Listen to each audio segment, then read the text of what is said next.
Dr. Alexis. All right, there we go. So thank you so much. Hello to everyone. This is, as Dr. Alexis said, part two. First of all, thank you very much to the Northeastern University and to the Mass Bay PMI chapter for presenting this. Now, this is the second part. The title of the whole thing is ROI Should Be King, as I noticed someone from France this morning on LinkedIn called it a wonderful le jeu de mots, which is play on words, a pun. And I'm so glad because, of course, ROI is king in French. All projects are investments. And the thesis of these Zoominars are that if you're dealing with investments, we judge investments by return on investment or profit or net present value or whatever other term we want. Now, in the course of these two Zoominars, I'm going to cover a lot of stuff. I covered a lot of stuff in the first one, setting the stage basically for what we're going to cover here. But please don't think this is all there is to project management or indeed to managing projects as investments. This is as much as I can get in 2 hours. There are other concepts and techniques, and certainly there are questions that this will all raise that I don't have the time to address. I have books out there. At the end of this, I'll show you my publisher sent some links that you can go on and order my books more inexpensively and so on, and all that's great. But now we're going to pick up here, and I'm going to start off by just mentioning what one of the basic theses is behind these two webinars. It is projects are investments. As such, they rely on what we would call the triple constraint triangle of scope, time, and cost. And of those three sides of that triangle, the only one that's really managed well, in my opinion, in project management is cost. As a result, cost often has much more power in organizations, project cost, than it probably should, or that it might if we understood that projects are investments. Is cost important on a project? Absolutely. But there are other things that are also important. And one of them is return on investment. And that comes through the scope side of the triangle. And that really is not discussed, is not quantified. Okay. And the third side is time. In the first Zoominar, we talked a lot about quantifying scope and how scope provides the value of the project. In this one, we're going to be focusing more on time, on schedule, and specifically on new scheduling techniques, which have implications for both scope and cost, and certainly implications for return on investment.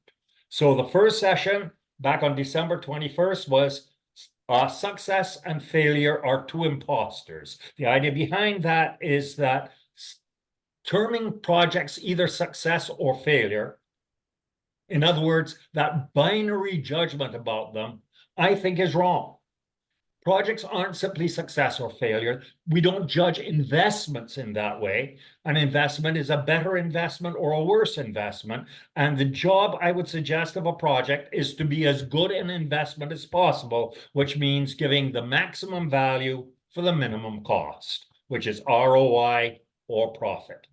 So that's what we are going to be focusing on. Also, the other thing I want to mention is, there's sort of this attitude that organizations have and others have, which is, basically anyone can be a project manager if we give them a few hours of training and set them out there. In fact, I don't agree with that.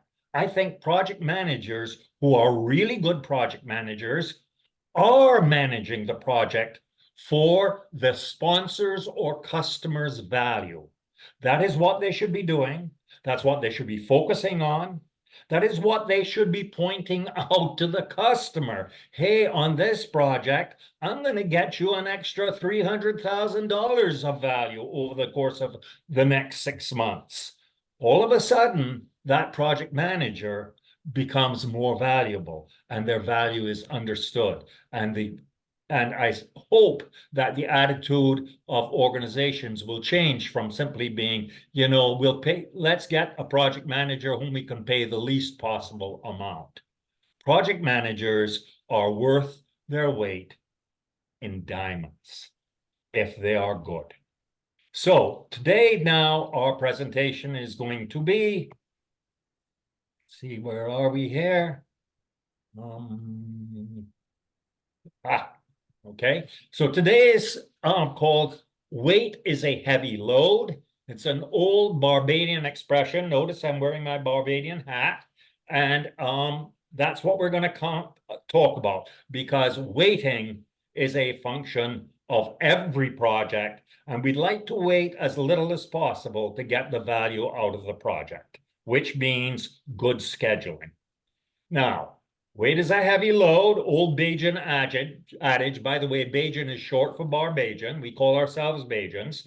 And in this session, we're going to be doing things like tracking expected project value with the DIP Progress Index and earned value, which we talked about in the first section. By the way, that first section, you can find it now on YouTube. I hope anyone here who did not watch the first section, watch the first section live, at least went on and saw what we covered on YouTube. Then the impact of acceleration or delay on scope value in programs and projects. How to compute something called critical path drag and drag cost, because critical path determines the length of every project. How to compute something called the true cost of work for a critical path activity. And how to combine the value breakdown structure, which we talked about in the first half of this, and the true cost of work to compute the net value added of activities. And specific functionalities that project management software should offer the user, but that mostly don't exist. There are exceptions. And then to use the above metrics and techniques to maximize program and project investment value. Okay, so here we are, the schedule, scope, generation, and the investment value.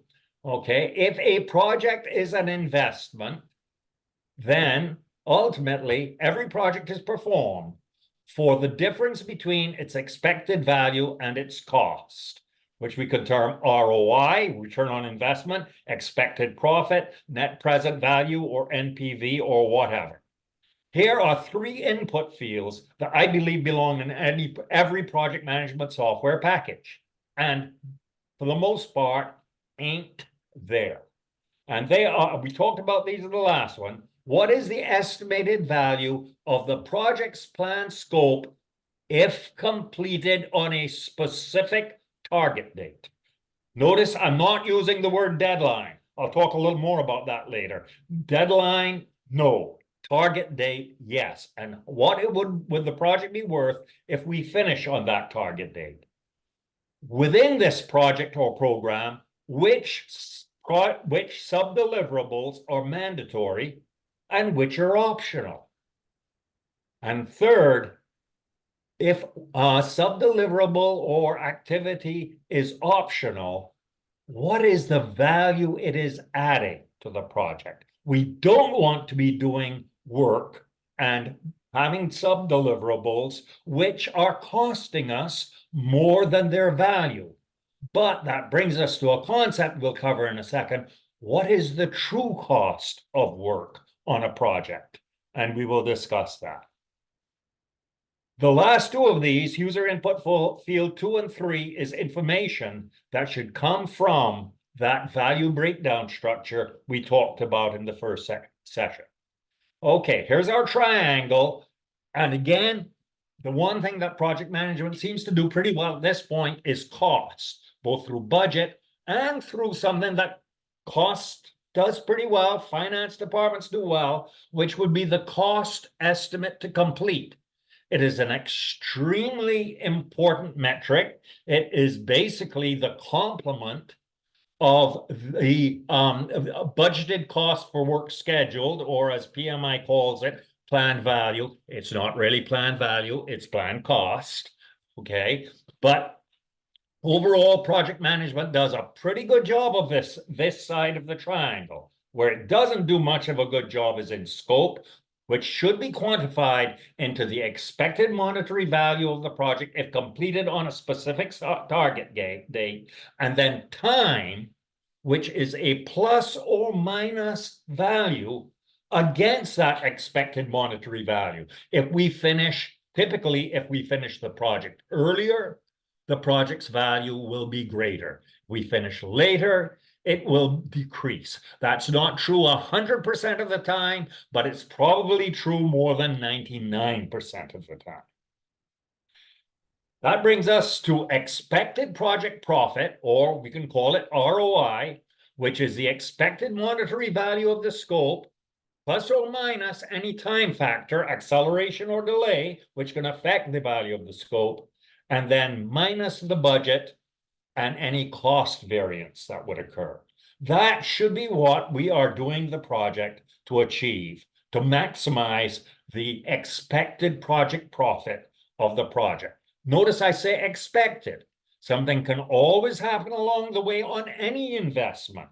But any time that someone invests money on anything, including to provide the resources to do a project, they are expecting they're going to get more value out of it than they have the cost that they have to put into it, to invest in it. And the more value they can get, the better off they are. We need to know what is giving value to the sponsor or customer. And that is a function that is greatly helped through this concept, which is not being used most of the time, that I developed many years ago, called the value breakdown structure. And software packages, for the most part, don't support the value breakdown structure. Now, the overall, please notice that cost variance can be calculated based on CPI. Acceleration or delay may be calculated based on the SPI, the Schedule Performance Index. But I do urge, if you're using Schedule Performance Index, to use the as late as possible Schedule Performance Index, because the traditional Schedule Performance Index has a big flaw in it, in that it pays no attention to critical path. So it's distorted by float, which can be corrected by a number of corrections, one of which is to use the as late as possible critical path. If you want to know more about that, you can check out my book, Managing Projects as Investments, where I have 2 chapters on earned value that discuss how to make Schedule Performance Index and Cost Performance Index both into much better metrics. Now, time and critical path theory, which is all important, is where project management has been least competent for the past 50 years. And that's unfortunate, but it's fortunate in one way.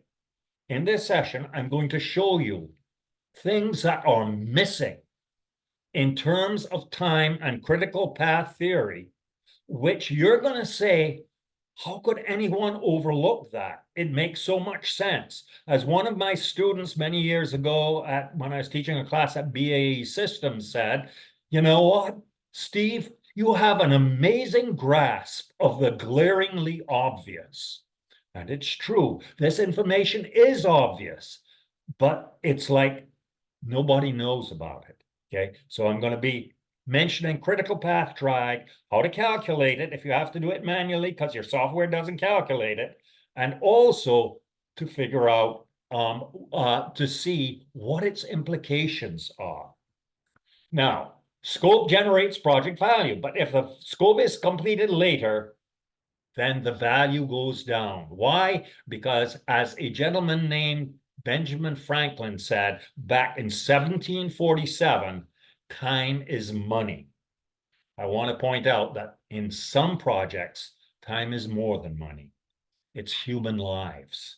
Human lives are lost on things like emergency response projects, or on something like building a new hospital. If it finishes late, people die because the hospital is not open and available. So now here are two new user input fields that should be in every project management software. We said that what this scope is going to be worth if we finish it as of a given completion target date. But what is the delay cost per unit of time if we finish later than that target date? And the one people don't even think about, what if we could finish earlier? What is the acceleration premium per time unit if we finish earlier? Because you know what? If the project team understands this, they can often find ways as the project is being executed to shorten the project, to shorten the critical path, especially if they know how much that time may be worth. Now, going on, all of this leads to something, to a metric called when the dip dips. It was based on my very first article, which was published in Project Management Journal back in 1992, and was then republished in this book by PMI called Essentials of Project Control, edited by Pinto and Trailer. And this is the theory of how to tell what the return on investment is. Now, the original DIP included other concepts that can be important, like opportunity cost on a project or project termination costs, etc. But for the most part, we're looking at the value of the scope plus or minus any acceleration premium or delay cost that we get, divided by the cost estimate to complete. So the actual, and I'm saying simple dip, which means I'm leaving out things like opportunity cost and so on. And this is a great tracking metric. The actual simple dip is the expected monetary value of the scope plus or minus acceleration or delay divided by the actual cost estimate to complete. Not the actual cost, notice, which is your budget at the start, but as the project moves forward, as we do work, our cost estimate to complete should go down.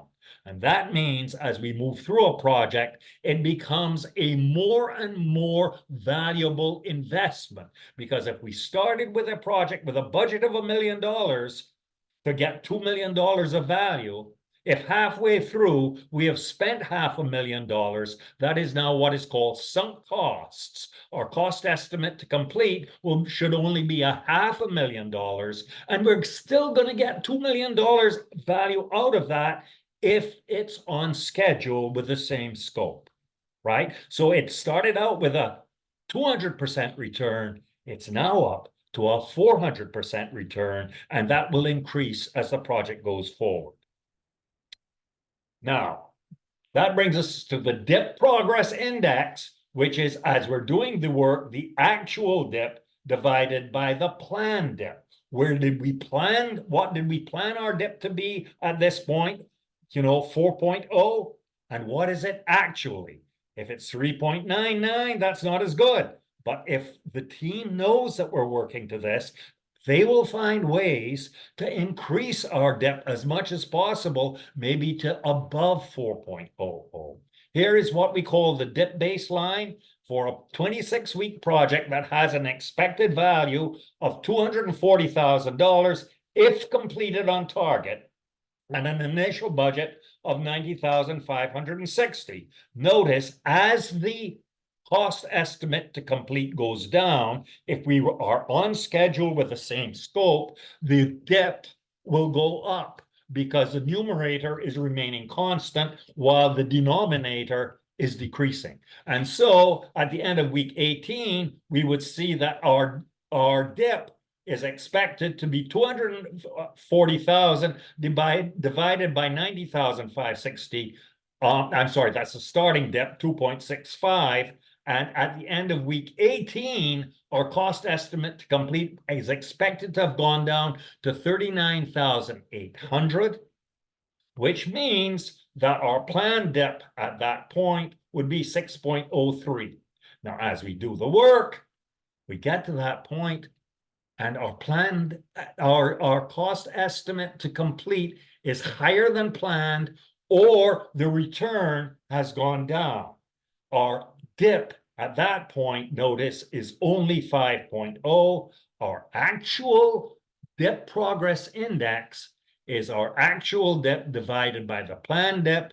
5.00 divided by 6.03 is 0.83. What is this telling us? This is telling us for every dollar that we are expecting to have to invest to finish this project the rest of the way, I'm sorry, we are expecting, for the dollars that we invest, we're expecting to get 5 times return, but we're only expecting to get 83 cents on the expected return. We're not expecting to get as big a return as we had thought. However, if the team understands this, the team knows how to perhaps accelerate the project so we can finish earlier and get that acceleration premium. They will make decisions, right? And there it is.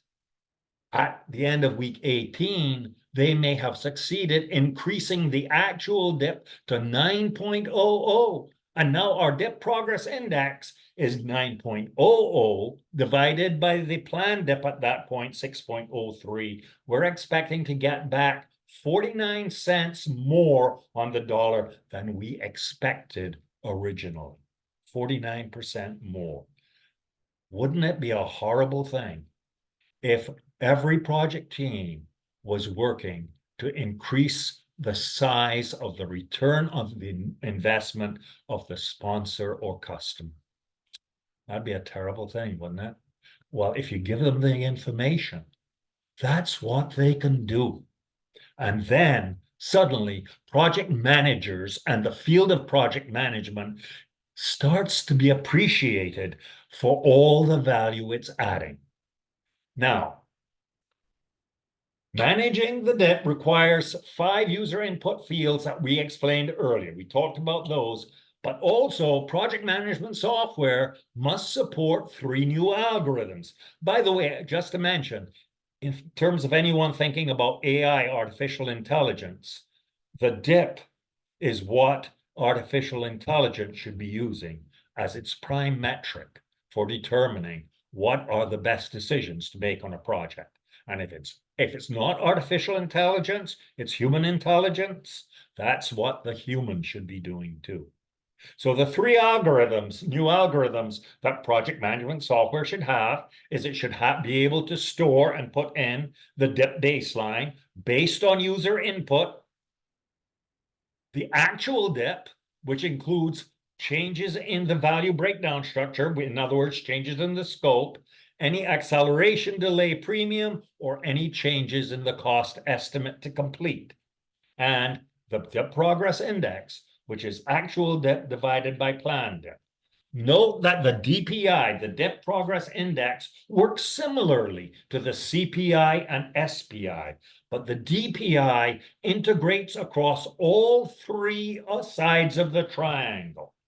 CPI and SPI can be used as inputs to the DPI, to the dip progress index, but ultimately, again, be careful with the SPI's float distortions.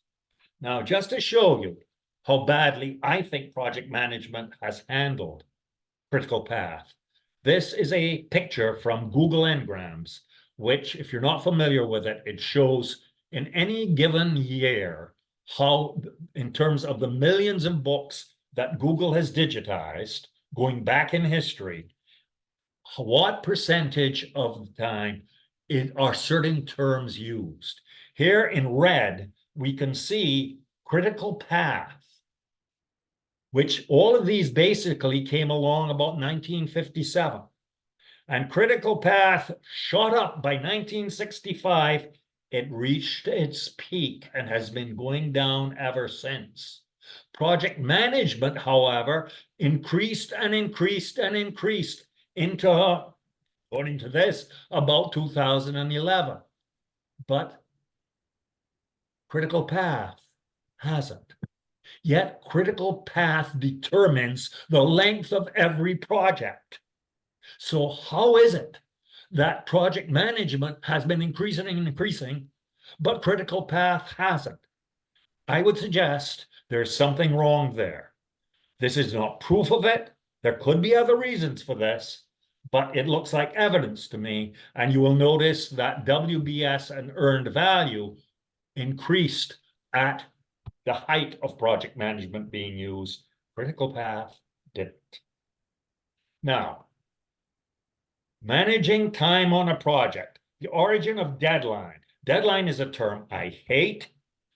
It causes bad things to happen on projects because people work to the deadline, and then if they're ahead of schedule, they say, "Okay, it's okay, we have more time. Well, we can take more time and maybe even put some of our resources onto other projects and other things." And then the project winds up ultimately even missing that deadline, and also doesn't get any of the benefit of finishing early, which again, on 99% of projects, there is a benefit of getting early. We just don't choose to estimate it. The term deadline originated from prison camps, mainly during the United States Civil War back in the 1860s. It was this line inside the perimeter where if anyone stepped across it, they would get shot. So it was a real deadline. Today, the term deadline is thrown around arbitrarily and artificially. I don't use the term deadline. I use the term target date. Time is costly on projects, but I prefer target date, and then I want to beat that target date because it's worth money. And someone needs to tell that project team how much that time is worth. Now, managing the critical path. Every project is as long as its longest path of activities. So when people say to me, "You know what, we don't use critical path." Well, okay, what you're saying is you don't care how long this project is going to take, because I promise you, every project takes exactly as long as its longest path. And therefore, it makes sense to try to plan and predict what is going to be the longest path. We may be wrong. Another path may wind up being longer, but we try to manage that. And by the way, when another path winds up being longer than what we thought was going to be the longest path, that is really a time to look at a number of things that we will get to in a moment, because everything changes when the critical path migrates somewhere else. We can choose to plan and optimize that longest path, or we can ignore it, right? But the project will still be as long as its longest path. Failure to manage the critical path properly means failure to control the impact of project duration on the value of the scope. What impacts a project's delivery date? The work, delays, constraints, and bottlenecks that determine the project's actual critical path, which in the construction industry is sometimes called the ABCP, stands for as-built critical path. And these activities have something called drag, which is my term, came up with about 30 years ago when working on a project at Texas Instruments. Drag is the amount of time activities on the critical and other things on the critical path are contributing to that project's total duration.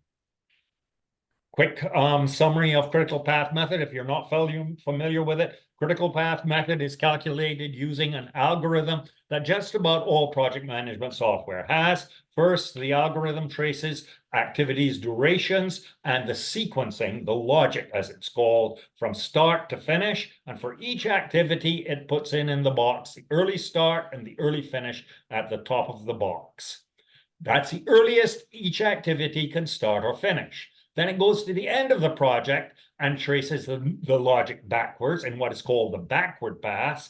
And for each activity, it puts in the late finish and the late start, which is the latest that any activity can finish or start without delaying the end of the project. Okay, so that's the information we're going to use here in what is called a network logic diagram or a PERT chart. Here we go. 5 activities. Doesn't get much simpler than this. 5 activities and 2 paths. Activity A starts on 1, has a duration of 15, so it'll finish the end of 15. So both of its successors, B and C, could start the beginning of 16, right? Basically, this is a flow chart. Now, if B can start at 16, the first second of 16, it can finish as early as the last second of 45. Which means that E could start at the beginning 46, except E has another predecessor, and E cannot start until all its predecessors are finished. So we have to go back and calculate C and D. C starts the first second of 16, it'll finish the last second of 39. D can start the first second of 40 and finish the last second of 51. Now, D doesn't finish till the end of 51. E cannot start till the first second of 52. And finish, therefore, the end of 71. If this is our longest path, our project will take 71 weeks, days, units, whatever. Then we do our backward path. We don't want to go beyond 71, so we start our backward path by saying the latest E can finish is 71, and we work our way backwards. To finish by 71, E has to start no later than the first second of 52. So both B and D can finish no later than the last second of 51. And you'll notice that on D and C, the numbers are the same on top and bottom, 51, 40, 39, and 16. On B, the numbers are different on the bottom than on the top. B, 51 is the latest it can finish without delaying the 71 for the last activity, right? 51, 22, and ultimately, A could go up to the last second of 21 as far as B is concerned, but C has to start no later than the first second of 16 if we want to finish by 71. So A has to finish no later than 15 and start by 1. Now what we see is on one of these paths, the numbers are the same top and bottom, and that is our longest path, our critical path that determines the length of our project, A, C, D, E. Now, B is not on the longest path. The numbers are different top and bottom. It could be done earlier or later. That leads us to the concept of total flow, which in Microsoft Project is called total slack. And in a few minutes, I'll explain why these names are there. And that's the amount of time an activity can slip without delaying the end of the project. Okay. So ultimately, B has total float of 6. That's off the critical path. But what about on the critical path? What does critical path analysis say about critical path activities? What is more important, something that's critical or something that's not critical, right? What does it say about critical path? 0. It says its float is 0, which is the same thing as repeating back to you that it's on the critical path. What should it be saying? It should be telling us how much time each of those activities or sometimes constraints on the critical path are adding to our project duration. Because if time is money and we need to shorten this project, if there's value in shortening this project, as there is on 99% of projects, then we would like to figure out how to make this project shorter. You're not going to make this project any shorter through activity B, because B is contributing nothing to the length of the project. It's not on the critical path. What we need to know is how much time is each of these activities contributing to that critical path. Suppose that each unit of duration cuts our ROI by $5,000. Of these 4 activities on the critical path, A, C, D, E, which 2, we may have 400 activities on our critical path on a real project, right? This is a real simple version. But which 2 should we look at first to shorten? We're going to look at all of them, all 400 of them. But which 2 here should we look at first? Should we say A and C? Or should we say A and D? Right? Or should we say A and E, the first and the last? Or should we say C and D, the 2 largest, 24 and 20? Or should we say C and E? The reason I'm asking this question and in this way is because I've been asking this question in this way for decades to people who are very familiar with projects and using critical path. And I always get 2 answers, sometimes 3, more often 3, occasionally 4 when I ask this question, which shows that even these very sophisticated people don't understand really critical path. What we should be looking at is which activities are adding the most time, and that is A and E. And here is why. Let us take activity A. It has a duration of 15. Suppose we were to shorten A from 15 down to 0. We just don't do A. How much would the end of the project come in by? Answer, 15 weeks, 15 days, 15 units. So that's not bad. Suppose E, 20. We shorten E from 20 down to 0. Project would come in by 20. So we could actually, E is adding 20, A is only adding 15. So we'd be 5 better off maybe on E if we can figure out how to shorten E all the way down to 0 or eliminate E.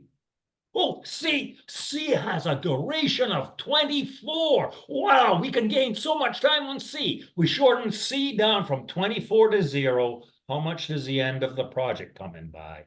The answer is not 24, it's 6. Because once we take, with each day we take out of C, B has less total float. When we shorten C to 18, B will have B's total float will have gone. The project will have come into 65, but now we're not going to gain any more time on the project if we keep shortening C. We shorten it 17, 14, 12 to 0. The project will still be 65, and the critical path will be running through A, B, and E. The same thing is true with D. If we shorten D up from 12 to 6, the project would come into 65. Keep shortening it. No, the project will get no shorter because B is now on our critical path. That is the concept of drag. How much time is each critical path activity adding to our project duration? Now, the lowest total float, suppose we have more than one parallel path, as here. Activity A, F, has a duration of 32, so it has total float of 4. Now, if we start taking time out of our critical path activities C and D, the two activities in parallel, B and F, with each day that goes from C and D, their total float will shrink. Ultimately, when F comes down to total float of 0, B will still have total float of 6. So now, C and D will no longer have drag of 6 each. The drag of C will be 4, the drag of D will be 4. Oh, by the way, C and D do not have total drag of 8. Neither drag nor float is additive along the path. Okay, so ultimately what we can see here is that when we're shortening activities with other stuff in parallel, the drag on the critical path activities is constrained by the total float of the parallel activity that has the least total float. And finally, one more. Suppose when we did our work breakdown structure, instead of leaving C as an activity that had a duration of 24, we broke it into 2 activities. We broke it into C with a duration of 22 and C prime with a duration of the other 2, still adding up to 24. But what would the duration be now on that middle critical path, C, C prime, and D? Whoops, sorry. Ultimately, D would have drag of 4 because of the float on F, and C would have drag of 4 because of the float on F. C prime doesn't have drag of 4 because it's only got a duration of 2. It can't be adding more time to our project than its duration. So the drag of C prime is 2. So, formula for calculating drag. If a critical path has no parallel activities, like A and E in our original diagram, the drag of activity X with nothing in parallel is its duration. If there are parallel paths, the drag of activity X is whichever is less, its duration, or the total float of the parallel activity with the least total float.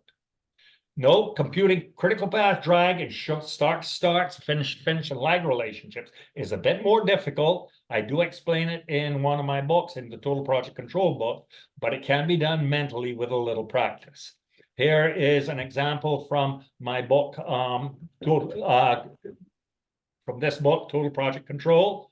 And as you can see, activity B has a number of start-to-start plus lag relationships. Well, how do we know what the drag is of B? It's on our critical path. The answer is we add up the lag plus total float of the three activities that it's a start-to-start predecessor of. For C, that would be lag of 3 plus total float of 11 is 14. For E, it would be lag of 4 plus total float 9, 13. And for F, lag of 5 plus total float of 7, that would be 12.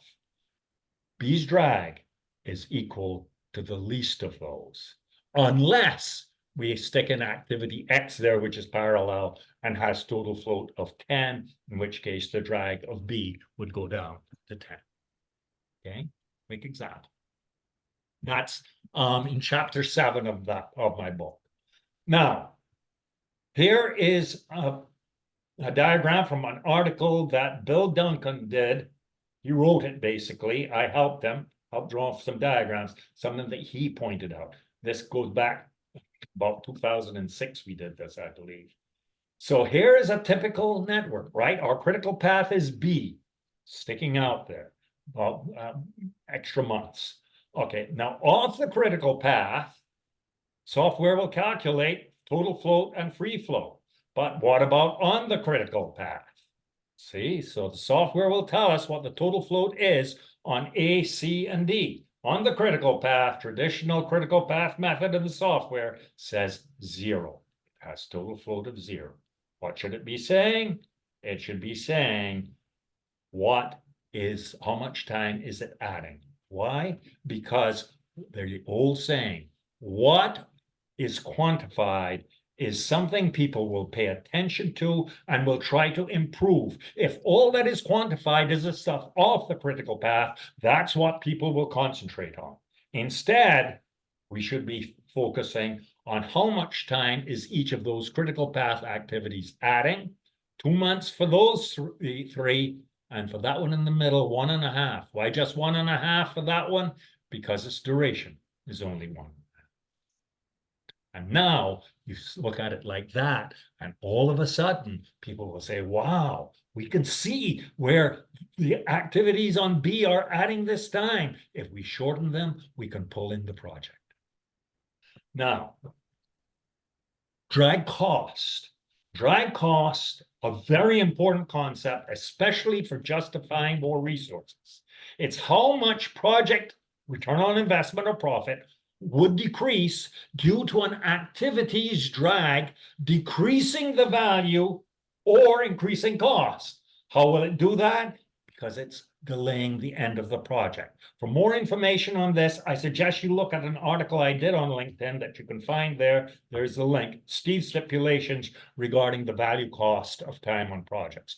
Read it, and I don't have time to get into all the ways that time is of value on a project, but check that out, okay? Now, moving on, if there's a delay cost of $20,000 on this project, for every week beyond 65, and an acceleration premium of $10K for every week less than 65, notice right now we're at 71, how much is the drag of each activity currently costing us? Because that's what we can use to justify the resources to make some of that drag goes away, because those resources are going to cost money. So here's activity E. As you can see, activity E, the first 6 weeks, pulling it into 65 would be worth $20,000 or $120,000. The last 14 weeks of E is adding a cost, has a drag cost of $10,000 each, or $140,000. So the drag cost of E is $260,000. Of A doing the same thing, it's $210,000. Of C, it's $80,000. 4 times 20,000. D, it's 80,000. And C, 40,000. What is the drag cost of F and of B? Answer, 0. They have no drag, so they have no drag cost. Okay, and now further, the true cost of work, which is the drag cost plus resource cost. The true cost of doing work on a project if it's on the critical path, is not just the budget, which goes to the resources and is our resource cost. It's also the drag cost. Okay, so the drag cost on these on activity E is 260,000. If the cost of if the budget on E is 90,000, its true cost is 350,000. Now, what if E has only $300,000 of value added? It's an optional activity. It's adding minus $50,000 to the project. If it's an optional activity that's adding less value than it's costing us, either change the way we're doing it or get rid of it.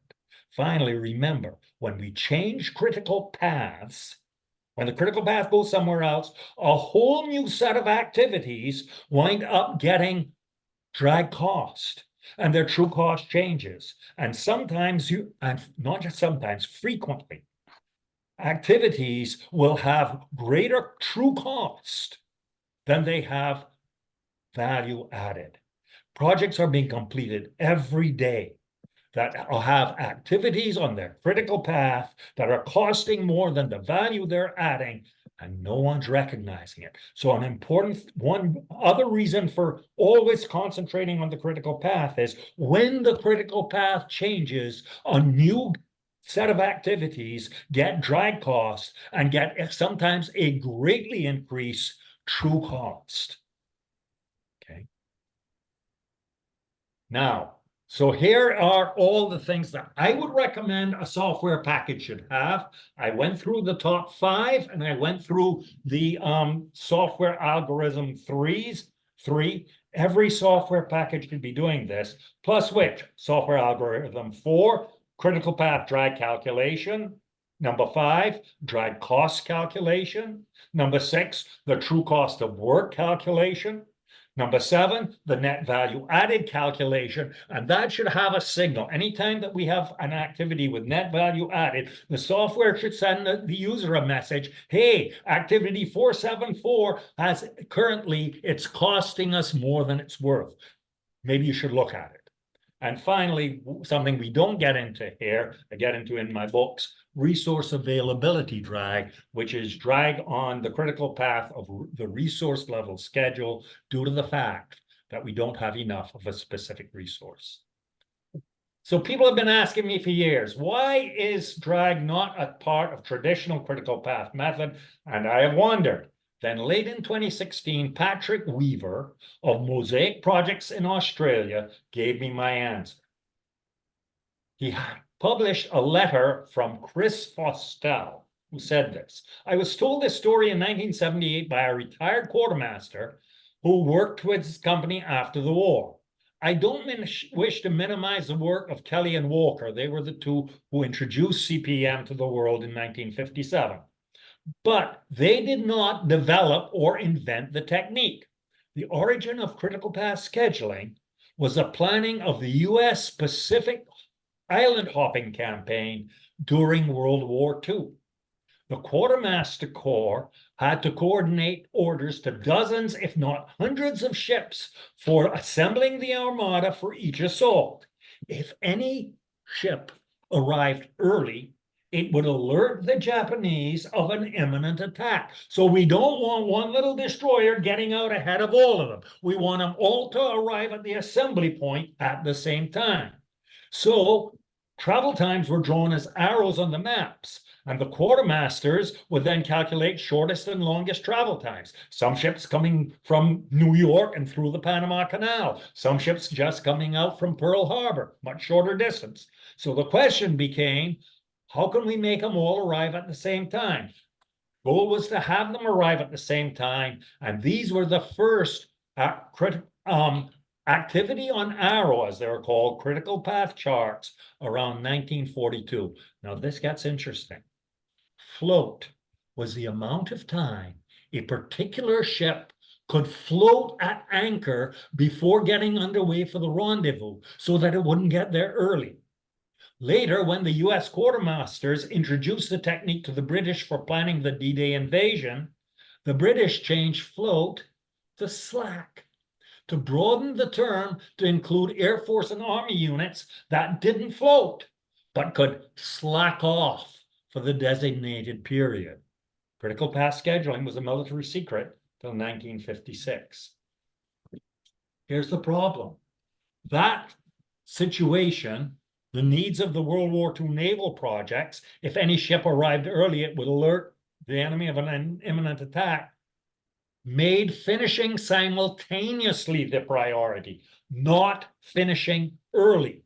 We were really interested. How long do we need to make these ships float at anchor before they come?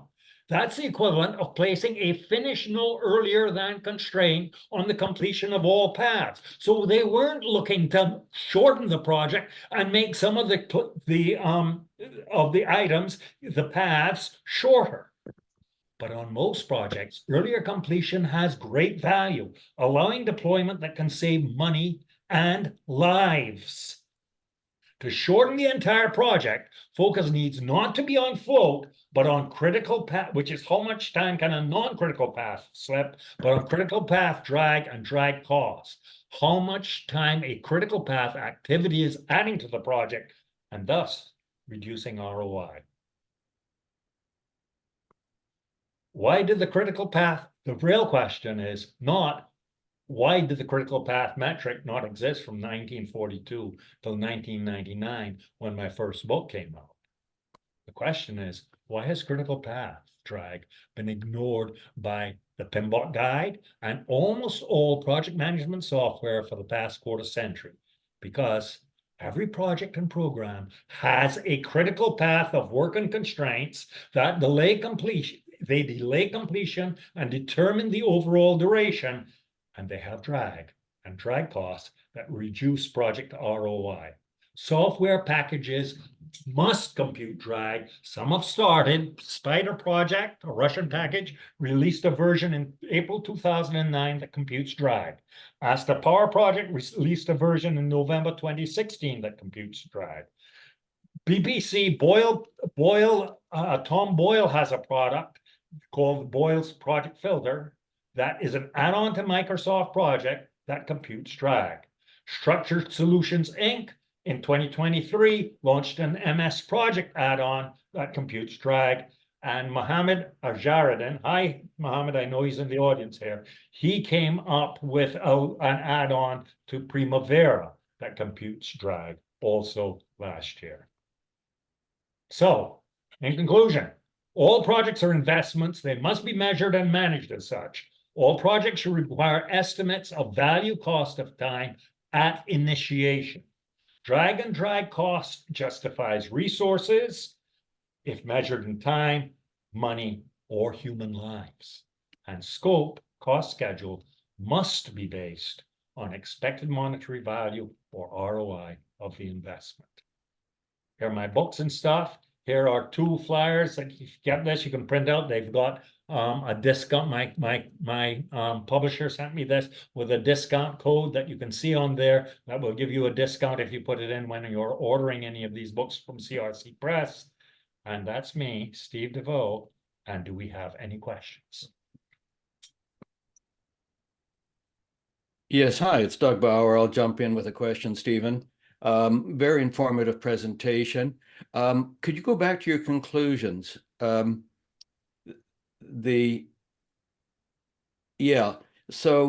the first one there, all projects are investments. Yes, in that they all require funds to be invested in them. But there are some projects that where they're basically no-brainers. You have to do them because of, say, a government regulation or something of that nature. So where the government says you have to do it, there's no real point in calculating the ROI, is there? There may not be any point in calculating the ROI unless the question is it going to cost us more than the value we're going to get out of doing that down the road?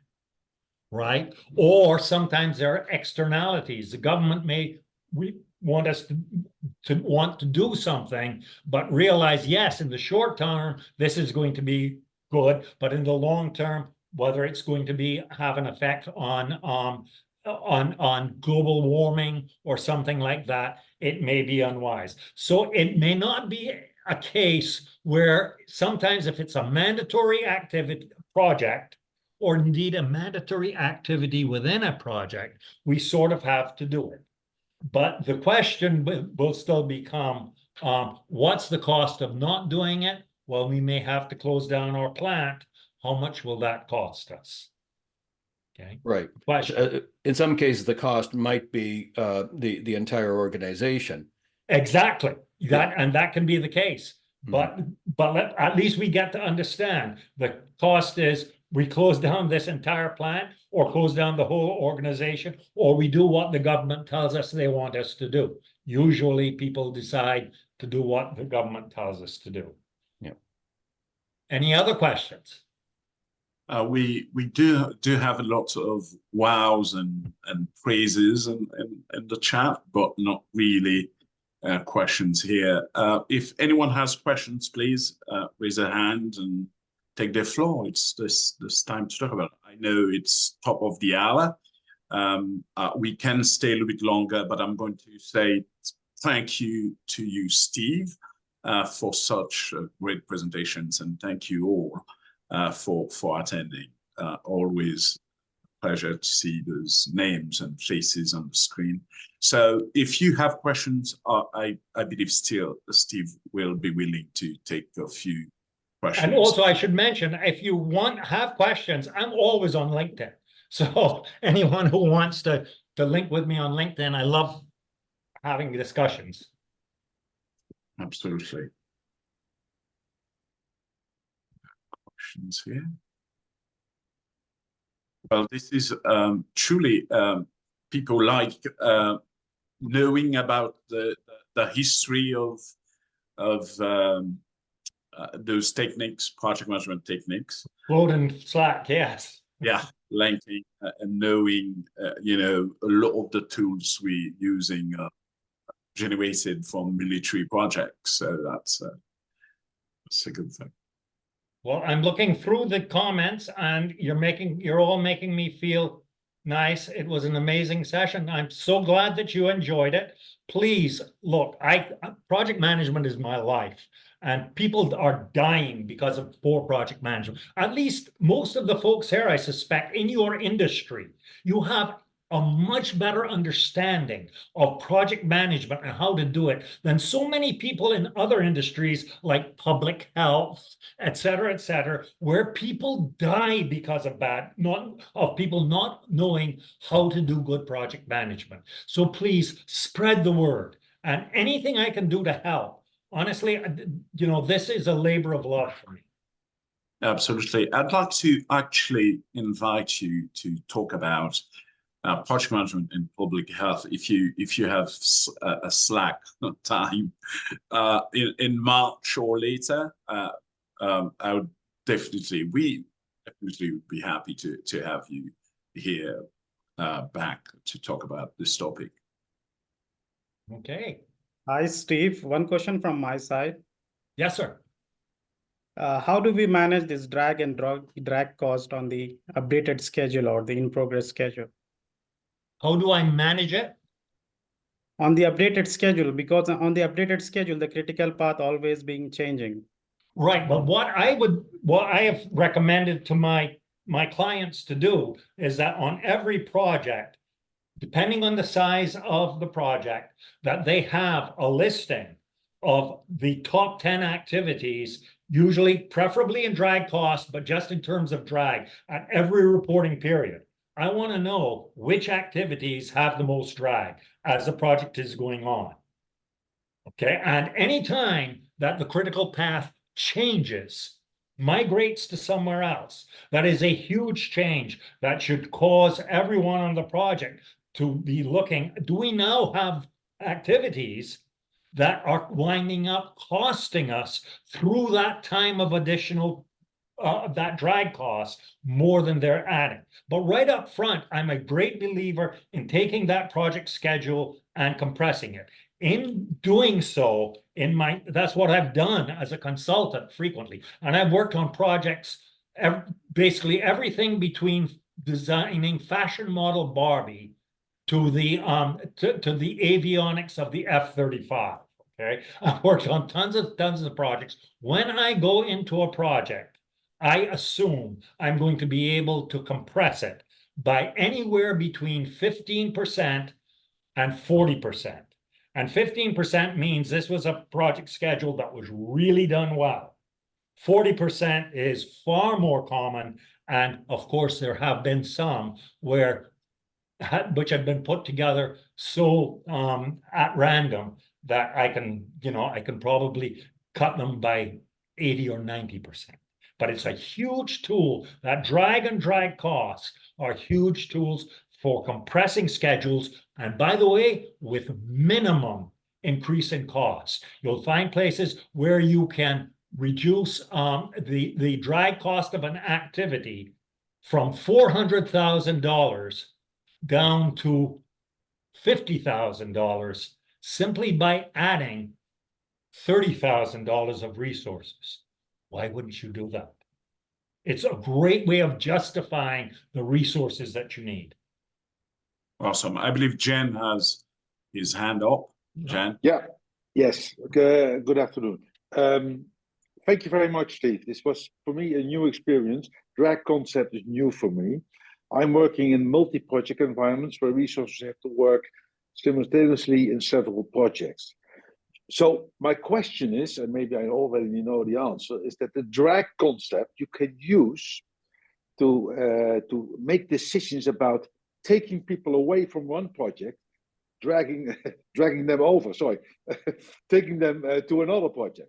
Is this correct, Steve? Correct That is assumption? absolutely correct. I would urge you really to get hold of my Total Project Control second edition book, because I talk there specifically on how to use this stuff in multi-project portfolios.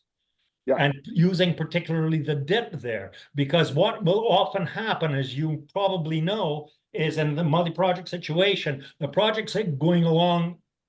We have 4 projects, and then someone comes in and says, you know what, we need to do this other project. It's really so valuable. And so we take that on, not realizing that we have just wound up causing bottlenecks on the critical path of the previous 4 projects.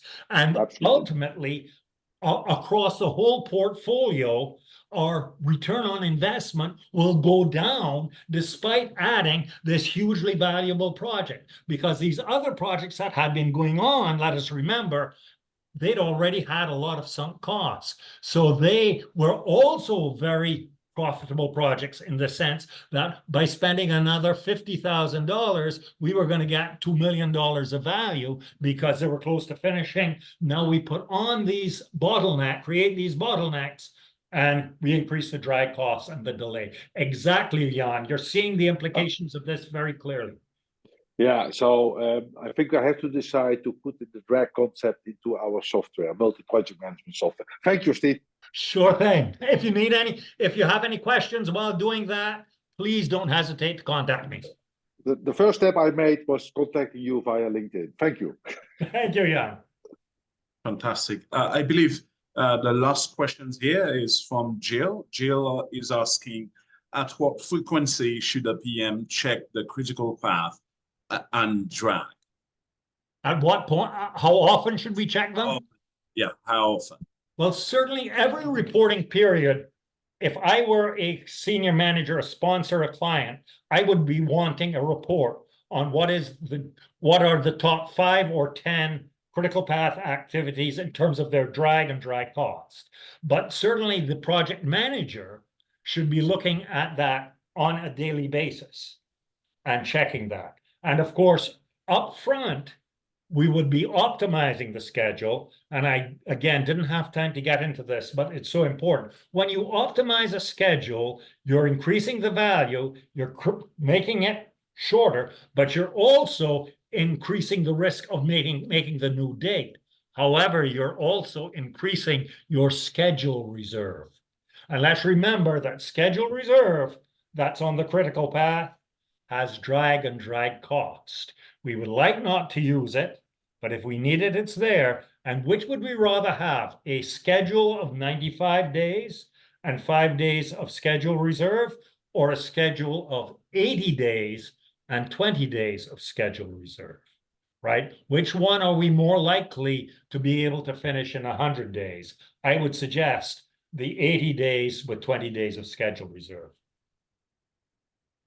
Okay, perfect. So I think Hussein would like to know more about your project control, total project control book, and like to know more about it.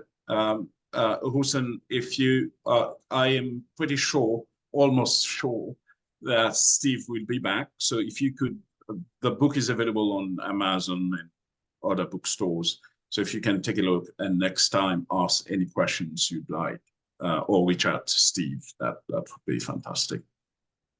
Thank you so much. Okay, so that's great sessions here. Thank you very much. Let me stop.